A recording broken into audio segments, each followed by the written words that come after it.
我是张连杰，一名新疆的海派玉雕师。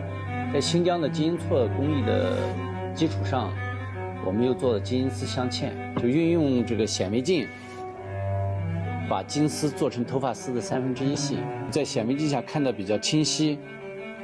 我们会把它这样进行敲击，把这一块嵌进去。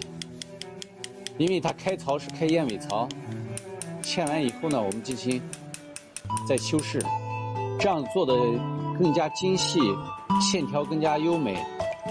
说起我跟玉石的缘分呢，1999年的时候，那时候我在昆仑山上，那里玉石很多，被那里的温润的玉石就吸引住了，就像被丘比特之箭射中了吧。从此以后就和玉石结下了不解之缘。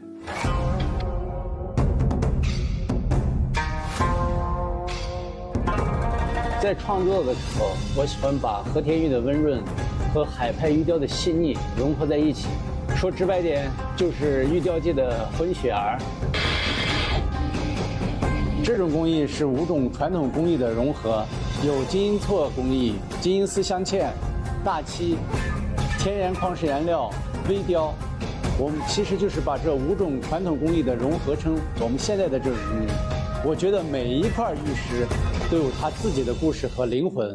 我的任务是用我的雕刻刀把他们的故事和灵魂展现出来，让大家都能感受到他们的魅力和更多的可能性。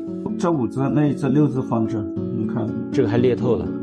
裂透的话，这个到时候我给你做云吧，做祥云之类的东西。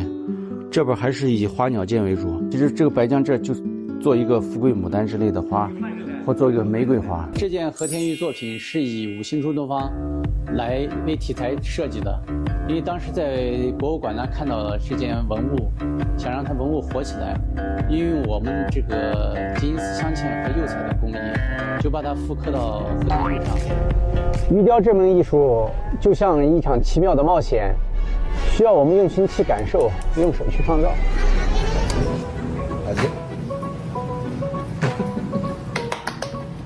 1吧，这样效果一下出来。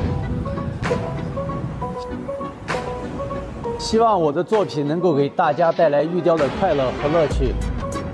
我是张连杰，我在新疆 ，Nice to meet you。